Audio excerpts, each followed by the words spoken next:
Tu as vu Mindhunter? Qu'est-ce que sur les débuts du profilage sur Netflix, c'est vachement bien.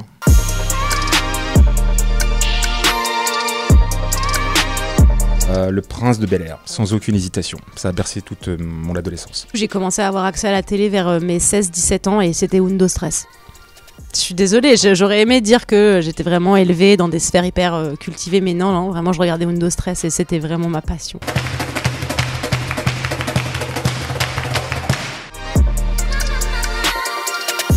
Moi, il y a récemment la série Unbelievable qui est disponible sur Netflix, qui est une série extraordinaire où j'ai beaucoup pleuré. C'est pas une petite partie de plaisir, mais c'est très très bien écrit, c'est très divertissant et c'est un peu le genre de série que j'aimerais voir beaucoup plus. Mais ça chiale, je vais pas te mentir. Moi j'ai un truc, mais j'ai honte, c'est un manga, c'est Naruto. En fait, à un moment, il y a un épisode et c'était hyper philosophique ce dont il parlait.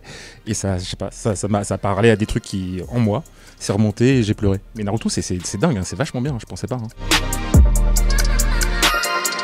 En ce moment, je suis sur Curb Your Enthusiasm, Cache ta joie en québécois et Larry et son nombril en français. Je recommande cette série, mais il faut pas du tout être sensible à l'humour extrêmement noir. C'est-à-dire que le mec, en un épisode, il tape sur les femmes voilées et les trisomiques, et c'est drôle. Faut pas avoir d'âme, quoi.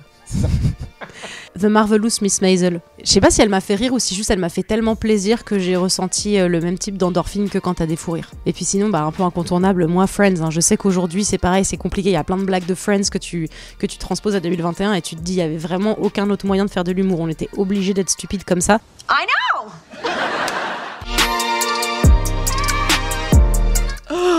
Fleabag et The Morning Show. Mais Fleabag en anglais en fait, j'aurais préféré. Je suis contre qu'on nous fasse croire qu'en France il n'y a pas assez de scénaristes femmes intelligentes et drôles et décalées et qu'on soit obligé d'aller chercher et de traduire mot pour mot. Je peux te sortir 10 noms de meufs qui pourraient faire une série aussi géniale que Fleabag. The Morning Show aussi m'a bouleversée. Et donc toi, dans quelle série t'aurais aimé jouer? Game of Thrones.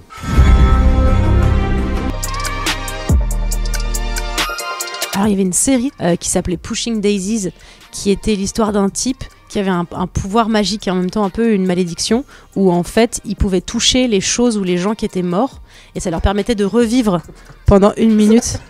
Tu veux dire que je suis mort? Il touchait les morts à la morgue, il disait qui t'a tué, la personne disait c'est cette personne, bam il le retouchait et c'était super comme série. Il n'y a eu que 2 saisons. La petite maison de la prairie. Ouais. Il manquait une petite saison. C'est pas une honte, mais à l'époque j'avais honte, mais Melrose Place, avec Amanda, tout ça, non tu...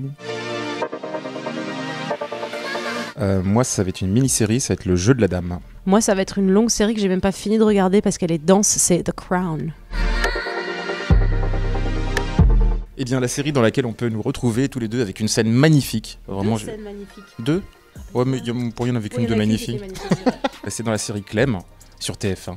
À partir du 19 avril à 21h05, et ce pendant les 3 lundis qui suivent, je t'invite à ne rater aucun épisode parce que cette année l'intrigue est haletante.